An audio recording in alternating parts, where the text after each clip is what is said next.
tout jeune, quand je allais au théâtre, tout le monde trouvait que j'avais une sale gueule. Alors, une fois, ça va, 2 fois, ça va, 3 fois, non. Alors, ma mère m'a dit, tu dois être comme ton père, avoir du courage. Et je n'ai jamais manqué de courage, ce qui fait que je suis là.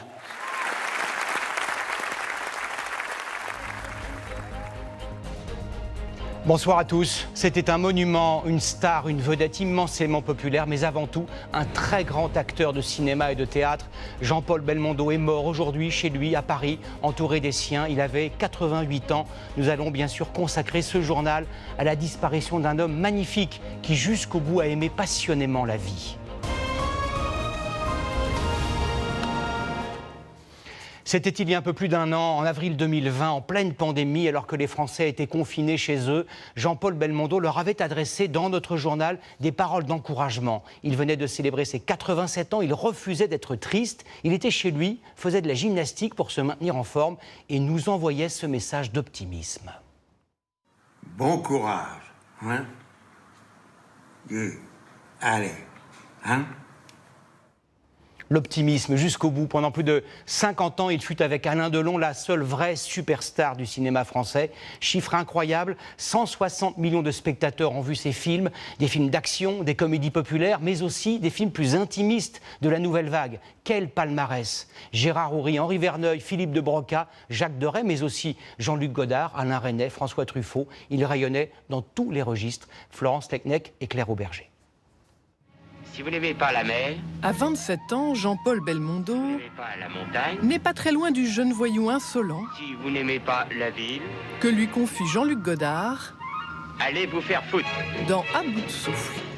Pour une entrée en fanfare dans le cinéma français qui découvre cette allure nonchalante, cette gouaille de beau gosse, les réalisateurs de la nouvelle vague se l'arrachent. Recherche du temps disparu. Réel et surréel. Terrifiant et marrant. Il rêvait de théâtre avec sa bande du conservatoire où les copains de promo s'appellent Jean Rochefort ou Jean-Pierre Mariel. Mais le voilà vedette de cinéma. A enchaîné 63 films pendant ses 25 premières années de carrière. Les réalisateurs s'appellent Melville, Verneuil, Ophuls, De Broca, Sautet, Malle, Lelouch, Zidi ou encore Lautner. Combien avez-vous tourné de films l'année dernière? 4, L'année d'avant? 5. L'année d'avant encore? Voilà, j'ai pas de mémoire, je me rappelle. Et il va tout offrir au cinéma français, capable de camper flic truand avec la même aisance qu'un jeune prêtre. Vous êtes la branche morte en ce moment. Vous savez ce qu'on leur fait aux branches mortes? Oui. Qu'est-ce qu'on leur fait? On les coupe, Et quand on les a coupés, qu'est-ce qu'on en fait? on les brûle. Je crois que c'est des légendes, ça. Parce que, par exemple, moi, j'ai joué Léon Morin, prêtre. Je peux très bien jouer un gangster. Et puis, demain, si je joue un drogué ou un pédéraste, je crois pas que j'irai jusqu'à ce point-là pour être bien dans le rôle. Il faut de l'imagination, c'est mieux. Il faut les observer. Je crois que c'est un peu ça, le métier d'acteur. C'est d'observer les gens et après d'arriver à faire ce qu'ils font. Le seul à lui disputer l'affiche s'appelle alors Alain Delon. 2 seigneurs qui sauront aussi conjuguer leurs talents. Dis donc, il y a un autre coup qu'on pourrait faire tous les deux, là, du même genre que les poissons, mais en plus grand. Explique. Mais seul Bébel dispose d'un second degré irrésistible. Ah oui, bonjour, monsieur. La routine, mon général, la routine. L'ancien boxeur devient cascadeur de tous ses films. L'As des As, Le Magnifique, L'Homme de Rio. Le monde du cinéma le boude, mais le public en redemande. Vous savez, pouvoir se pendre sous un hélicoptère, il y a des gens qui m'ont dit un peu comme ça, j'avais l'air d'un débile. Mais vous savez, être sous... J'étais moi au-dessus de Venise, j'étais au-dessus de Katmandou, au-dessus de Paris, pendu comme ça, rien dans les mains. Il y a un jeu formidable. Belmondo décide de retourner à ses premières amours, le théâtre. Ce sera Cyrano de Bergerac ou Keane en 1987. Il m'écrira souvent. Ça, Mes débuts ont été au théâtre. J'ai joué pendant près de 9 ans au théâtre, ce que tout le monde a oublié. Et si vous voulez, j'ai voulu revenir sur les plans, justement, pendant que je suis encore en forme, et pouvoir jouer ce genre de rôle et non pas rentrer pour jouer Géronte ou un vieux gâteux. Et quand on l'attend tonitruant, il revient tout en sobriété au cinéma. Pour cette leçon inoubliable, une maîtrise du jeu d'acteur. La chose la plus importante dans la vie. Si tu dis bien bonjour, t'as fait la moitié du chemin. Dis-moi bonjour. Bonjour. Non, là, t'as l'air de me dire au revoir. Dis-moi vraiment bonjour. Il refusera le César pour ce rôle et la famille du cinéma va devoir patienter pour le fêter, le remercier. Touché par un AVC en 2001, il ne revient face aux caméras que pour quelques rôles. Le Festival de Cannes peut enfin l'ovationner fin 2011.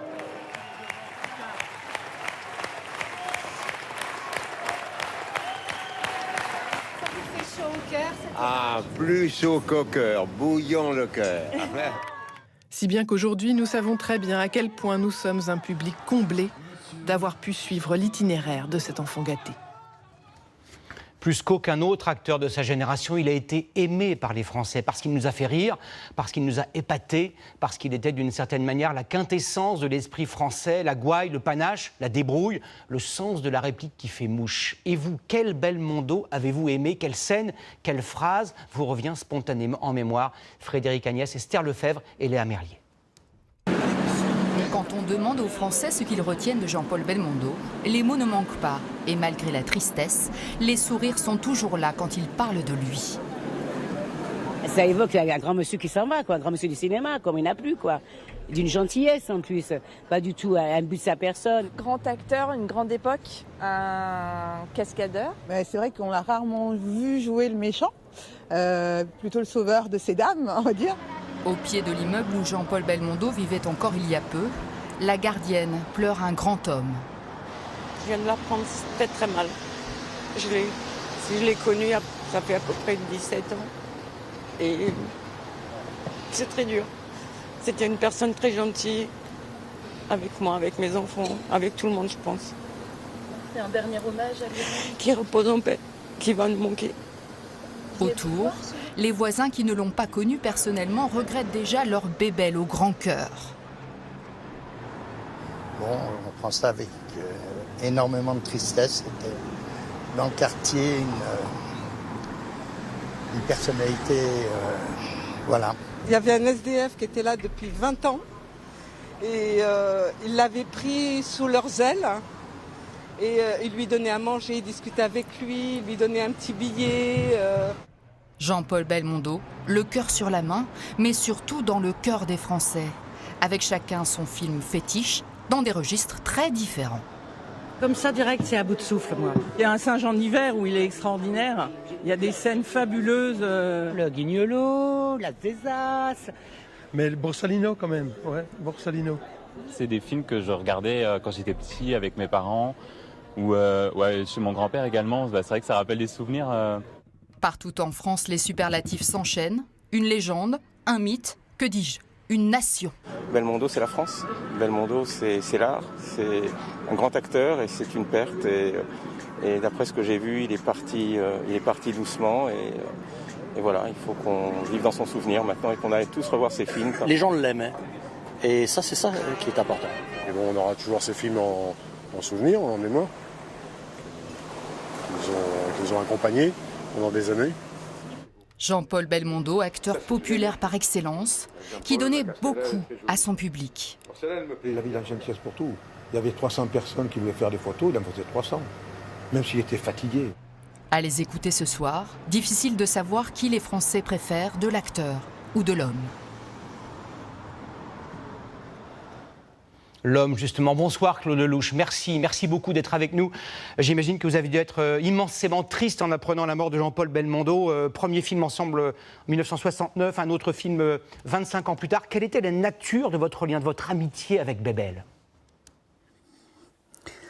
Écoutez, c'était la joie de vivre incarnée. C'était une cour de récréation à lui tout seul. Vous savez, il n'y a pas un enfant qui irait à l'école s'il n'y avait pas la cour de récré. Et Jean-Paul, c'était la cour de récréation de la France.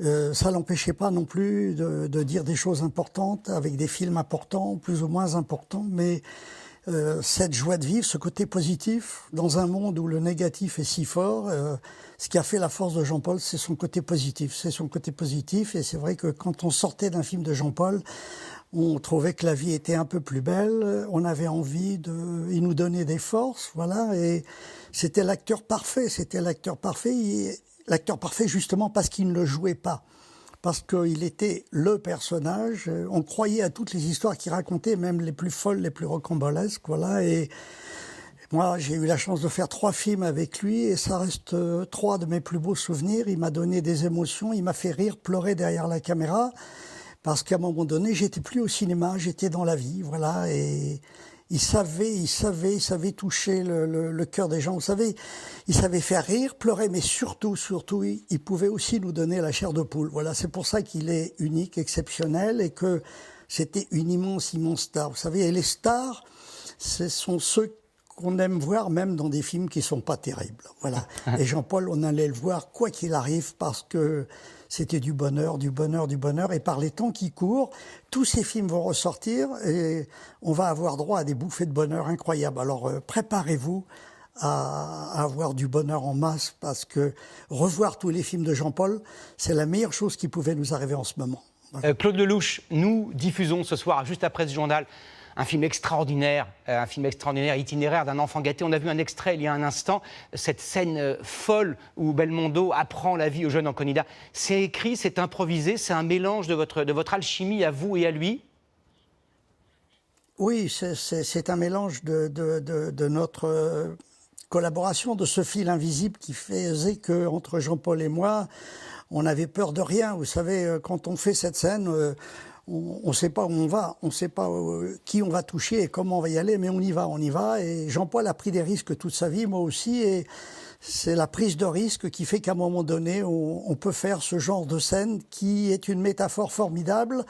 Et c'est vrai que Jean-Paul, dès qu'il souriait, dès qu'il vous disait bonjour, on avait envie de tout lui donner, voilà. Et puis, voilà, donc je ne sais pas quoi vous dire. Vous savez, les mots me manquent ce soir. Les mots me manquent parce qu'il est au-dessus des mots. Mais comme le cinéma est immortel, Jean-Paul fait vraiment partie des immortels, voilà. Et puis, il serait très bien au Panthéon, voilà. Si Joséphine Baker peut aller au Panthéon, pourquoi pas Belmondo? Merci infiniment Claude Lelouch pour ce témoignage d'amitié, de fidélité au-delà des décennies que vous avez partagées avec lui. Par amour du sport et par goût du défi, Belmondo était un des rares acteurs à effectuer lui-même ses cascades, à la grande joie des réalisateurs, Claude Lelouch notamment, mais avec moins d'enthousiasme de la part des compagnies d'assurance, de l'homme de Rio suspendu dans le vide à Brasilia, à Peur sur la ville, debout sur un métro en marche. Belmondo savait jouer avec son corps comme aucun autre. Antoine de Pressigou et Corinne Magne. C'était le plus cascadeur des acteurs. Dans L'homme de Rio, Belmondo révèle son goût prononcé pour le risque. Avec cette cascade très dangereuse, il tente de passer d'un immeuble à l'autre grâce à un câble suspendu à 40 mètres au-dessus du sol. Mais voilà, le câble n'est pas assez tendu. L'acteur reste coincé pendant 12 longues minutes sous une chaleur suffocante. Mais cela ne va pas le décourager pour autant. Dans Peur sur la ville, il continue à casser les codes du cinéma, car il exige de faire lui-même les cascades. Il met au chômage les doublures lorsqu'il décide de tenir en équilibre sur un métro en marche. L'équipe de tournage tremble, mais cela permet de montrer le visage du comédien en action. Quel souvenir gardez-vous des cascades de Belmondo? Nous vous avons posé la question. Je me souviens bien du film où il faisait une cascade sur un train et il y avait le tunnel qui arrivait là. Il faisait les cascades lui-même, c'était un homme extraordinaire, quoi. Il y a eu une scène de cascade où il a été violemment esquinté, je crois. Il y en a même plusieurs. Dans le film L'Animal, où il joue un cascadeur raté, ça ne s'invente pas, il se blesse au pied dans une scène où il doit simuler une chute dans un escalier de 80 marches. Même blessé, il décide de recommencer la prise pour qu'elle soit parfaite. Non! Coupé! Et le casse-cou n'en est pas à son premier accident. Fracture de la main, Entorse à la cheville, cuisse déchirée, Belmondo fait même les gros titres lorsque la presse apprend qu'il s'est fait lacérer l'oreille par un tigre lors d'un tournage. Alors, pourquoi un tel goût du risque? Voilà ce que répondait Belmondo. Les cascades, c'est bien avant, parce qu'avant, il y a une petite appréhension, donc la veille, tout ça, ça donne une petite excitation. Le jour où on l'a fait, il y a une grande excitation, et le soir, c'est la fête de l'avoir fait, donc c'est des très très bons souvenirs. J'espère pouvoir faire ça encore longtemps. L'adrénaline, le goût du risque, voilà ce qui le motivait. Dans le Guignolo, lorsqu'il survole Venise, suspendu à une échelle sous un hélicoptère, il n'a aucun harnais de protection, juste la force de ses bras. Cette image de surhomme lui colle à la peau dans la vie de tous les jours. D'ailleurs, cette proche de Belmondo rencontrée cet après-midi se souvient d'une anecdote lors d'un voyage à bord d'un Concorde avec l'acteur. Et là, nous avons un petit souci technique apparemment qui fait une explosion en cabine. Ça fait un bruit important. Jean-Paul, c'est le cascadeur mondial. Et dans la foulée, un deuxième bruit. Un passager l'avait reconnu, se lève et l'allée étroite. Il arrive à s'approcher de Jean-Paul, il va vers lui, il le regarde comme ça, il lui dit « Enfin, faites quelque chose, monsieur Belmondo !» Ces cascades ont fait de lui une légende. Parfois sans bruit, sans casse et sans parole. Comme ce face-à-face incroyable entre le roi des animaux, dompté d'un regard, et l'œil puissant du lion du cinéma français. Jean-Paul Belmondo était aussi à la ville et à l'écran un homme à femme. Lorsqu'on abordait le sujet, il était pudique, réservé, très loin de l'image du matamor un peu flambeur qu'il jouait à l'écran. Écoutez ce qu'il répondait il y a quelques années lorsqu'Audrey Crespo-Mara l'avait interrogé à ce sujet. C'était en janvier 2016 dans ce journal de 20h. Vous étiez un grand séducteur? Non. C'est à votre fils qu'il faut demander alors. Il était un grand séducteur? Et bien sûr que c'était un grand séducteur.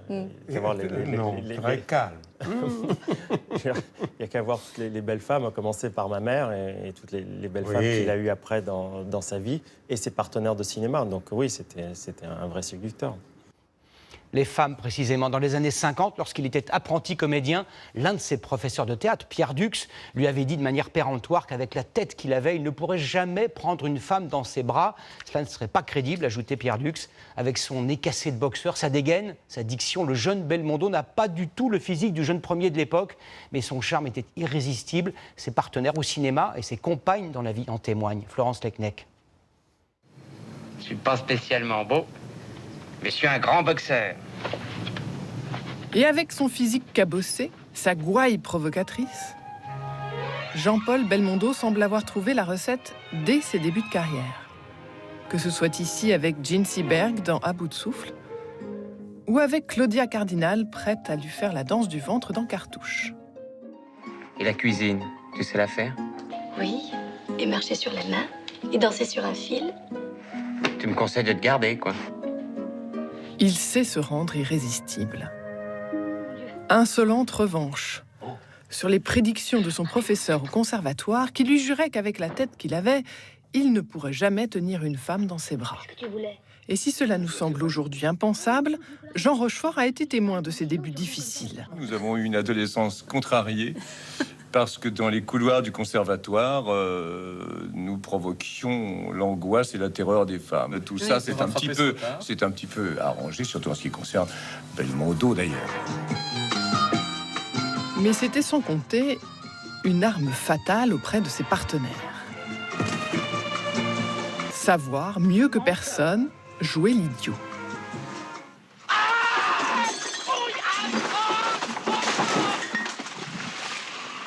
Quand vous allez arrêter de faire le con? Impensable sans doute pour cet énergumène désinvolte qui s'autorisait donc aussi quelques cascades sans doublure auprès des femmes. Mais arrête un peu! Quel homme vous êtes? Tu me reconnais?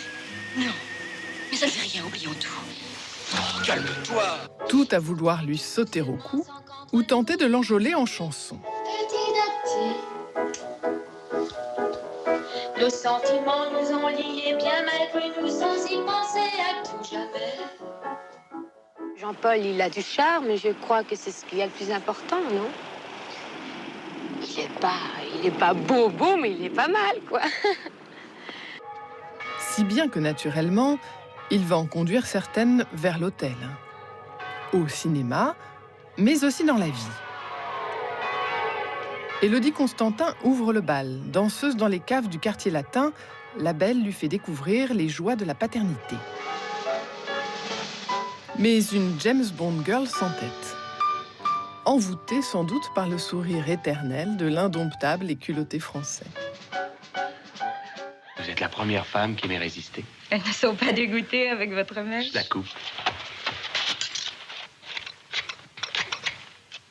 Alors? Maintenant, vous ressemblez plus à rien. Ursula Andress. Le soleil. Et Jean-Paul Belmondo. La passion va durer 7 années. Laura Antonelli puis Carlos Sotomayor seront elles aussi ses partenaires avant de devenir ses compagnes. Mais loin d'être essoufflée, Bébel fait encore craquer Nati, la jeune coco girl de Stéphane Collaro. Il y a un itinéraire d'enfant gâté aussi de ce côté-là. Hein. J'ai eu des femmes que j'ai beaucoup aimées et qui me l'ont rendu très très bien. Donc on s'est quittés, on s'est séparés, mais on est restés amis toujours. Son enthousiasme lui aura quand même valu quelques tracas avec Barbara Gandolfi, un temps accusée d'avoir arnaqué l'acteur diminué par son AVC. Sans que jamais, lui ne semble rien regretter de ces 1000 vies qui valent mieux qu'une, répétait-il.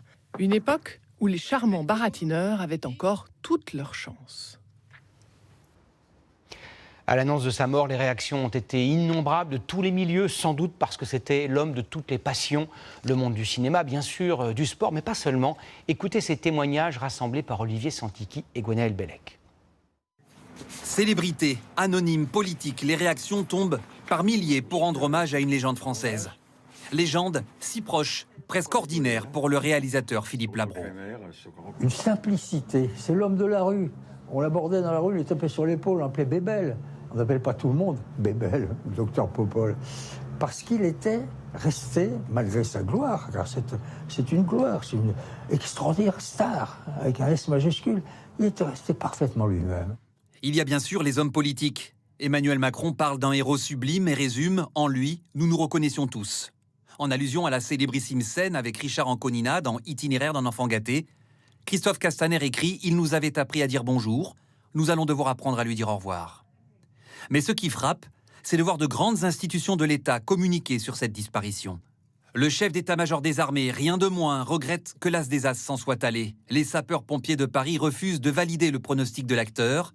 « J'ai toujours pensé, disait-il, que le jour de ma mort, les gens parleraient de moi et qu'après, ils passeraient à autre chose. » Sur les réseaux sociaux, des mots simples et jolis, comme « Le lion est mort ce soir » ou ce « Je vous aimais » d'une autre internaute.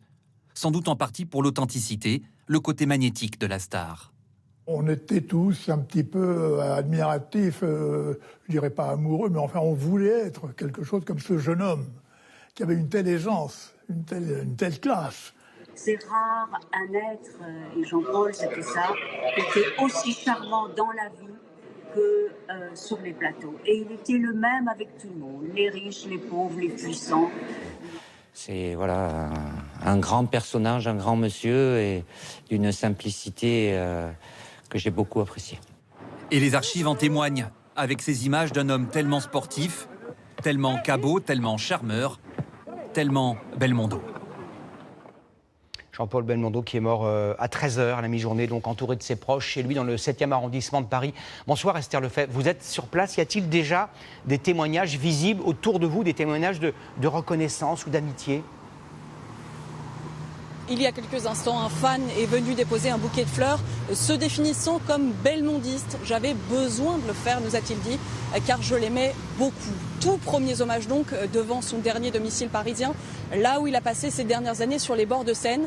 Et ces hommages, ils sont aussi très nombreux à quelques rues d'ici, dans le très chic Saint-Germain-des-Prés, là où il a vécu pendant longtemps dans son hôtel particulier. C'était une figure du quartier, nous ont dit les voisins. Tous marqués par sa gentillesse, par son humilité, sa simplicité. Une commerçante très émue me disait tout à l'heure, il faisait partie de cette génération d'acteurs proches des gens. Il sortait sans lunettes noires, il saluait les gens avec simplicité, pas du tout m'as-tu vu, même si évidemment ces dernières années il s'était fait beaucoup plus discret. Merci beaucoup Esther. On l'oublie parfois, mais Jean-Paul n'est pas le premier artiste célèbre dans la famille Belmondo. Son père, qu'il vénérait, Paul Belmondo, était un grand sculpteur. Sa mère, une très talentueuse artiste peintre. Ce goût de la création, de la bohème, parfois ne l'a jamais quitté. Il s'est même battu pendant de longues années pour créer un musée Paul Belmondo. Sophie de Vessières et Catherine Charles. Il aimait ce lieu. Un atelier d'artiste où il a grandi, aux côtés de son père. Jean-Paul Belmondo y passait des heures à observer le travail de Paul Belmondo, sculpteur de renom. Quand on a 12 ans, on rentre à l'atelier de son père parce qu'on va aller voir les modèles qui sont à poil. Jean-Paul, déjà tout jeune, tout enfant, lorsque nous étions à table, avait parfois des expressions qui faisaient rire sa mère aux larmes. Aux côtés de cet artiste, Jean-Paul apprend la légèreté, mais aussi la rigueur. Il nous a appris le travail, le travail, le travail. Et c'est une chose dont je me suis servi énormément.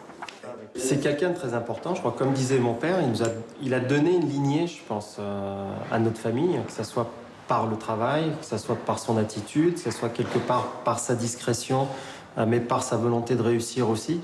Donc je crois qu'il a tracé un chemin. Une lignée d'artistes. Le frère de Jean-Paul, Alain, deviendra producteur et directeur de théâtre. Sa sœur, Muriel, sera danseuse et actrice.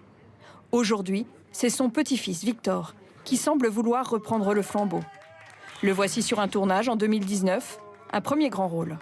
Les gens sont tentés de comparer. Maintenant, c'est à moi de montrer que j'ai aussi quelque chose à défendre.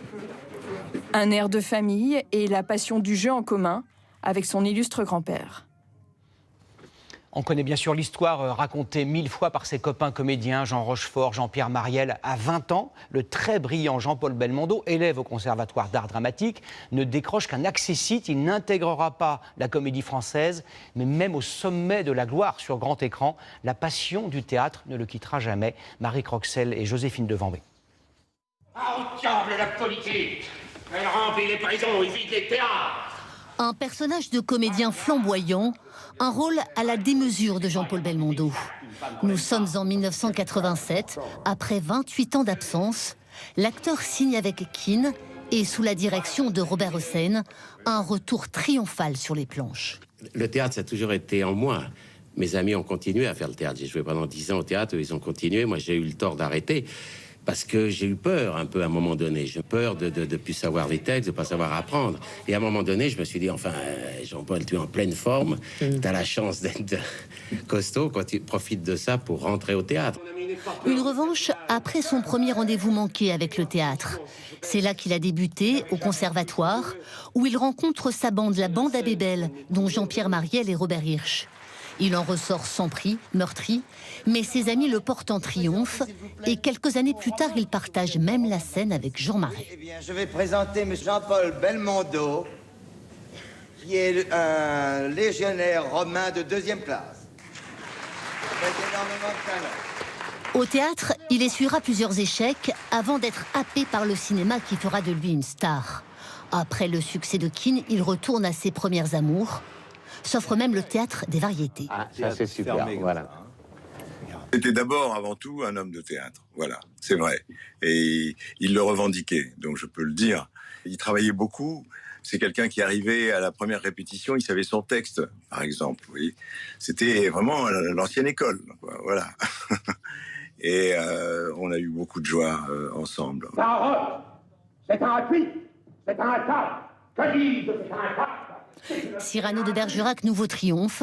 Jean-Paul Belmondo remplit les salles, interprète aussi du Fido et charme ses partenaires. C'est la personne qui a été le plus importante pour moi, parce qu'il est simple, parce qu'il était comme... parce que j'ai joué après 1 an au théâtre avec lui, et qu'il aimait ce métier pour les vraies bonnes raisons. Un modèle, aujourd'hui encore, pour les élèves du conservatoire. C'est un peu la liberté du jeu et aussi de dire je m'en fous, je fais un peu ce que je veux à ma sauce. J'ai voulu faire du théâtre, enfin j'ai voulu jouer, être acteur grâce à Jean-Paul Belmondo. Magnifique. Frédéric ou le boulevard du crime sera son dernier rôle. Victime d'un malaise sur scène, il cesse de monter sur les planches à partir de 2000. Cette envie frénétique de transformer l'univers entier en un miroir labyrinthique qui atteste de notre existence. Le théâtre, c'était donc l'autre grand amour de sa vie d'artiste. Il y a débuté, il y est revenu, on l'a vu triomphalement dans les années 80. Bonsoir Delphine Sidbon, vous êtes devant le théâtre Galabru à Montmartre, un théâtre qui a rendu hommage il y a quelques instants au comédien Jean-Paul Belmondo. Oui, absolument. Dans ce théâtre, ce soir, c'était la reprise. Ils jouaient leur nouvelle pièce pour la toute première fois et cela leur a semblé évident, primordial même, de dédier cette première à Jean-Paul Belmondo. Pourquoi ? Déjà parce que nous sommes au théâtre Montmartre-Galabru. Michel Galabru et Jean-Paul Belmondo étaient très amis. Ils avaient joué ensemble sur les planches du Molière, du Shakespeare, avant de se retrouver au cinéma. Et puis le directeur du théâtre me disait tout à l'heure que Belmondo, c'était celui qui leur avait donné à tous, comédiens, l'envie de faire ce métier. Alors au-delà des hommages dans les théâtres qui vont se multiplier dans les prochains jours, la ministre de la Culture, Roselyne Bachelot, a annoncé qu'un grand hommage sera donné en l'honneur de Jean-Paul Belmondo et les contours de cette cérémonie seront définis dans les prochains jours. Merci beaucoup Delphine. Parmi les films les plus marquants de Jean-Paul Belmondo, il y a bien sûr Un singe en hiver, tourné en 1962 avec Jean Gabin, sous la direction d'Henri Verneuil. L'action se déroule à Villerville, dans le Calvados. Il y a quelques années, l'acteur était retourné sur place pour le tournage d'un documentaire avec son fils. Souvenirs, émotions et tristesse, bien sûr, des habitants lorsqu'ils ont appris cet après-midi la mort de Jean-Paul Belmondo. Alexandra Viera et Xavier Toby. Son visage est affiché dans les commerces du village. Sa dernière visite date de 2014. C'est une grosse perte pour le cinéma français et puis c'était quelqu'un de vraiment adorable. Donc voilà, en tant que Villers-Villaise, oui, effectivement, c'est un choc, quoi. Ouais. J'ai eu la chance de discuter un tout petit peu avec lui. Il était super gentil, il était content d'être ici, c'était incroyable. Il a été ovationné, évidemment. Dans la commune de 700 habitants, le décor est resté intact. On est devant un des lieux emblématiques du film Un singe en hiver, le cabaret normand. Donc c'est là où vraiment tout commence, où tout presque commence dans le film, où les deux grands du cinéma, Belmondo et Gabin, échangent. Et c'est un comptoir maintenant qui est mythique. Monsieur Hainaut, si la connerie n'est pas remboursée par les assurances sociales, vous finirez sur la paille. On fêtera les 60 ans du film l'année prochaine. Et il y a toujours des amoureux, des gens qui connaissent les répliques absolument par cœur. C'est extraordinaire. Donc c'est ici que Gabin accueille Jean-Paul Belmondo. De nombreux Villers-Villais ont joué les figurants lors du tournage en 1961. Chantal Duval-Martin était alors élève au pensionnat. Il y a une séquence, si vous voulez, on tourne sur une plage et il faisait tellement froid qu'il a dit les filles, on va jouer au football. Et donc on a joué au football avec lui, c'était le gardien de but. Non, c'était vraiment une belle personne. La plage de Villerville arborait aujourd'hui ses plus beaux rayons de soleil, comme un hommage à celui qui l'a rendu célèbre.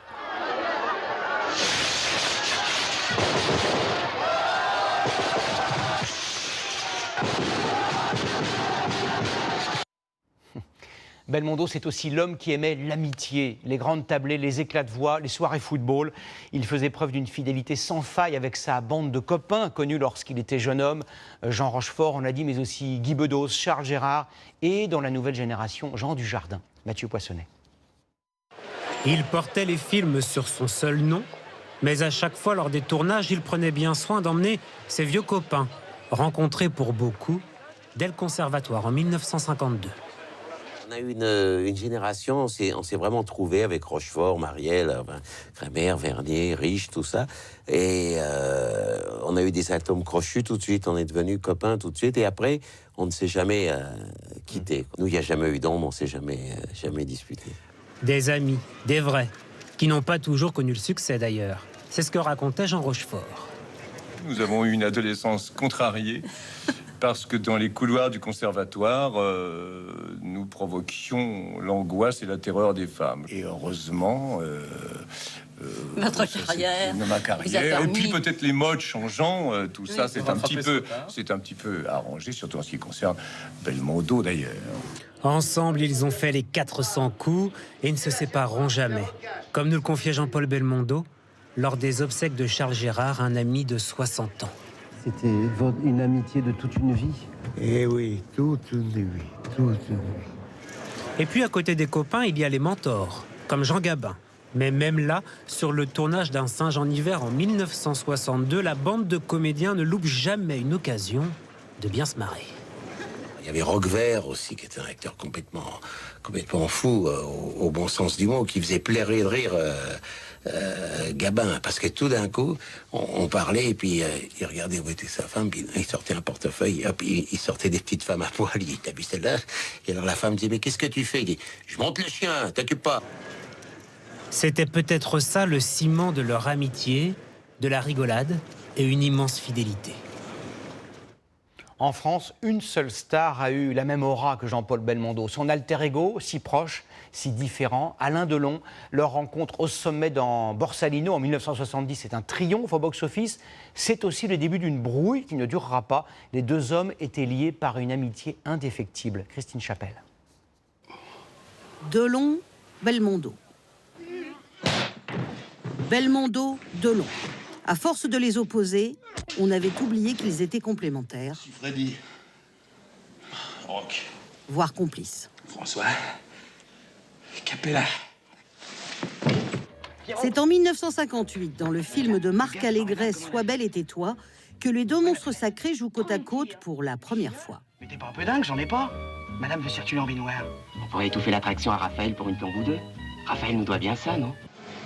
Mais leur vrai duo mythique a lieu en 1970. Mais ça marche, Madame Escarpelle. Dans Borsalino, Delon et Belmondo campent deux malfrats de la pègre marseillaise des années 30. Certains y voient un duel de stars. En fait, une véritable amitié se noue. Au fil des ans, Delon ne cessera de décrire leur relation avec la même métaphore, celle des coureurs du marathon.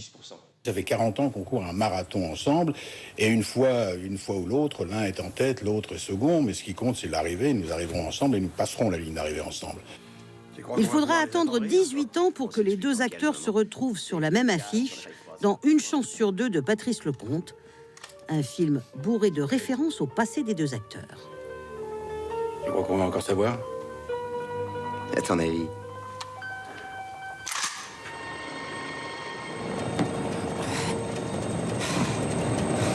Je vous préviens, hein. C'est la dernière fois, hein. Interrogé ce soir sur Europe 1, Alain Delon n'a pu contenir son émotion à l'annonce de la mort de son ami. Je suis fracassé parce que c'est un ami que je perds, c'est un confrère, ça fait 60 ans qu'on se connaissait et 60 ans qu'on travaillait ensemble. Et 60 ans qu'on a été tellement proches l'un de l'autre, et ça m'a bouleversé, je suis bouleversé. En mai 2019, les deux acteurs s'étaient offert un dernier bras de fer à l'occasion d'une séance photo pour les 70 ans de l'hebdomadaire Paris Match. Finalement, c'est Jean-Paul Belmondo qui aura quitté la scène le premier. L'une des premières passions du jeune Belmondo, ce n'est pas le cinéma, c'est le sport, et en particulier la boxe. Il s'entraîne dur, il envisage quelque temps de devenir professionnel, et s'il n'y parvient pas, il gardera toujours chevillé au corps l'amour du noble art, autant que celui du 7e art. Christophe Abel et Sylvain Milenvoix. Sur le ring, Jean-Paul Belmondo ne jouait pas un rôle. Les boxeurs connaissent l'exigence de ce sport et le courage pour oser enfiler les gants. Pour eux, il n'était pas seulement l'acteur, mais l'un des leurs. On serre le coude du bras arrière. C'est vraiment une perte pour nous, même le monde de la famille de la boxe, hein, parce que chaque fois qu'il y avait un gala, il était toujours là, au premier rang. C'est l'acteur de mon enfance, et puis on prend toujours l'exemple sur l'acteur de son enfance, et je suis très très triste. Loin du cinéma, Jean-Paul Belmondo assouvi sa passion dans d'autres salles obscures, avec des copains, dans un club parisien. Il y a un rapport, vous croyez, entre le fait que vous soyez aussi passionné de boxe et les rôles que vous jouez? Oui, certainement, parce que ça m'a apporté cet emploi au cinéma, c'est-à-dire un emploi un peu de dur, oui. Et la boxe m'avait donné justement ce côté hargneux dans la vie, c'est-à-dire de ne pas se laisser démonter quand ça va mal. Puis quand on est un peu désespéré, de ne pas s'écouter, de continuer à lutter. Et je crois que j'ai appris ça avec la boxe. Fin de la deuxième reprise. Jean-Pierre Cosségal, la voix de la boxe, était tout jeune lorsqu'il rencontre Bébel à un gala, avec ce surnom venu du cinéma. Dans le milieu de la boxe, tout le monde l'appelle Jean-Paul, parce que c'est un familier, il fait partie de la famille, on s'est accoutumé à le voir. D'abord avec les gants. 15 combats à son palmarès, puis souvent au premier rang, a encouragé ses nouvelles idoles comme Tony Yoka, médaillé d'or aux Jeux de Rio en 2016. Monsieur Belmondo, ça fait une dizaine d'années que je le côtoie. Il est venu à tous mes combats professionnels. Donc voilà, il m'a toujours soutenu aux quatre coins de la France. C'est quelqu'un qui a fait énormément pour notre sport. C'était un passionné et jusqu'à la dernière heure, il l'a montré. Comme en 1982, Gérard Houry propose à Bébel un rôle d'entraîneur. C'est l'As des As. Il accepte à une condition. C'est lui qui avait exigé que ce soit les vrais boxeurs qui tournent les rôles de Michelot et d'Espo. Imprimé dans la pellicule avec Jean-Paul Belmondo, l'homme de Rio, un singe en hiver. Pour moi, c'était un rêve. Les boxeurs Dominique Nato et Stéphane Ferreira lui donnent donc la réplique. C'est quelqu'un qui était aimé parce qu'il était facile à approcher. Les femmes venaient à la boxe, non pas qu'elles étaient plus fans que ça de la boxe, parce qu'elles savaient que Belmondo était là. Mais dans l'As des As, Jean-Paul Belmondo n'enfile pas les gants. D'ailleurs, à l'écran, cela n'est pas arrivé souvent. L'aîné des Fers chauds, c'est la seule fois de toute sa carrière cinématographique où on lui a donc confié le rôle d'un boxeur. Là, on est en 62, c'est le grand départ de sa carrière au 7e art. Non, mais enfin, pour le sport, ça commence. C'est ce sourire-là. Il ne l'a jamais quitté, avec des étoiles dans les yeux, dès qu'il y a un ring, dès qu'il y a de la boxe, dès qu'il y a des boxeurs. Il aime viscéralement la boxe. Il respire la boxe. Il vit la boxe. Il est la boxe. Il n'a jamais triché. Il a toujours été là pour la boxe, pour les boxeurs. Il a toujours soutenu tout le monde. C'est un vrai grand monsieur, grand cœur, grande humilité. Jean-Paul Belmondo, on vient de voir, c'est du punch, mais c'est aussi un phrasé, une pointe d'accent de Titi parisien, cette façon si naturelle, si peu académique de jouer. Les dialogues de Michel Audiard, de François Truffaut, de Jean-Pierre Melville n'ont jamais sonné aussi juste que lorsqu'ils étaient prononcés par Belmondo. Yann Levine, Sophie de Vessières et Samuel Vincent. Un spécialiste des entrées. Oui, Josse Beaumont, espionnage et châtaigne. Fracassante dans le professionnel. Hébergeriez-vous pour la nuit un orphelin sans défense? Ou déroutante dans l'As des As. Mais bien sûr. Bon, bonsoir bonhomme. Toi, tu vas dormir chez Michelot, il est à l'étage. Allez, débrouille-toi. Pardon. Jean-Paul Belmondo sait magnifiquement s'imposer.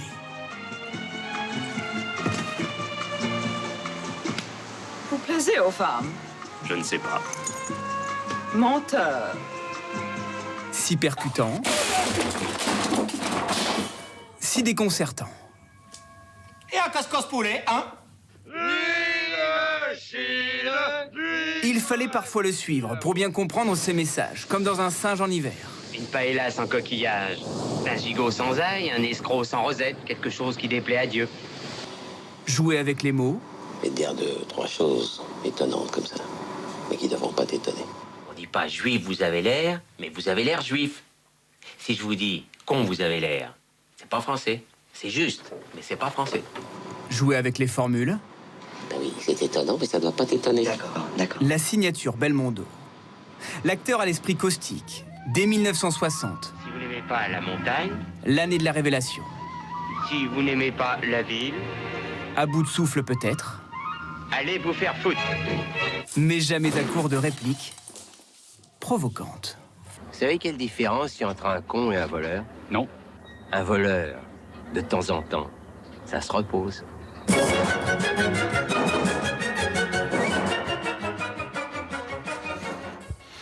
Depuis l'annonce de la mort de Jean-Paul Belmondo, les Français qui l'aimaient tant ont exprimé leur tristesse. Tous gardent en mémoire une image de l'acteur, pas forcément la même, car Jean-Paul Belmondo, comme toutes les vedettes populaires, appartenait d'une certaine manière à tout le monde. Valentin Després. Jean-Paul Belmondo, un mythe, une légende du cinéma. Et surréel. Mais ce que les Français retiennent ce soir, c'est pourtant sa simplicité et sa gentillesse. C'était pas une star, il se prenait pas pour une star comme on voit aujourd'hui à Hollywood. Là, je pense que c'était quelqu'un de vrai. Il bougeait beaucoup et tout, donc c'était à fond. Moi, j'aimais beaucoup, oui. C'était un bel homme aussi, oui. Bah, bien sûr, un bel homme, oui. Séducteur, bien sûr, allure nonchalante, gouaille de beau gosse. Si vous n'aimez pas la mer, si vous n'aimez pas la montagne, Les réalisateurs se l'arrachent et les répliques deviennent très vite cultes. tac tac badaboum. Boum boum tagada quoi, c'était vraiment le truc culte quoi. C'est inimitable, exactement. Bébel, ce sont aussi pour vous ces cascades, indissociables du personnage. Il faisait les cascades lui-même, c'était un homme extraordinaire quoi. J'aime bien quand il mettait des tartes, Bébel, c'est tellement le cinéma à l'ancienne. Voilà, le beau Bébel, sympathique. Une carrière exceptionnelle que salue aussi ce vieil ami restaurateur, lui qui collectionne les photos avec l'acteur. C'est un monument qui part, c'est la Tour Eiffel, c'est l'Arc de Triomphe et qui s'abat quoi. C'est vraiment, il a donné à tout le monde, il a donné de l'amour. Celui qui a tourné dans plus de 80 films restera dans le cœur des Français, qui ne l'oublieront pas. On va faire tous les deux là, du même genre que les poissons, mais en plus grand. Et sur LCI, tout de suite, une soirée spéciale consacrée à Jean-Paul Belmondo. Rendez-vous sur le canal 26.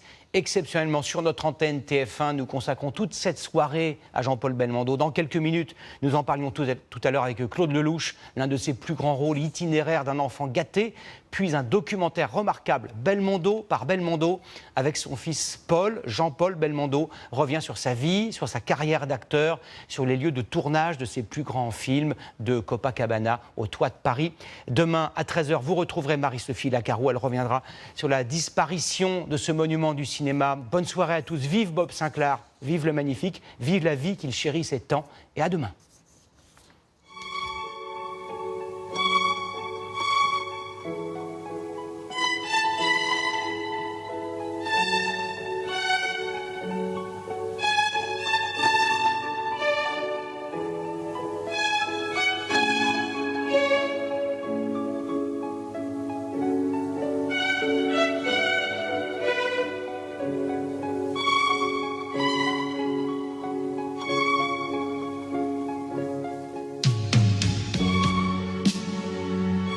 Bon courage, hein? Allez, hein?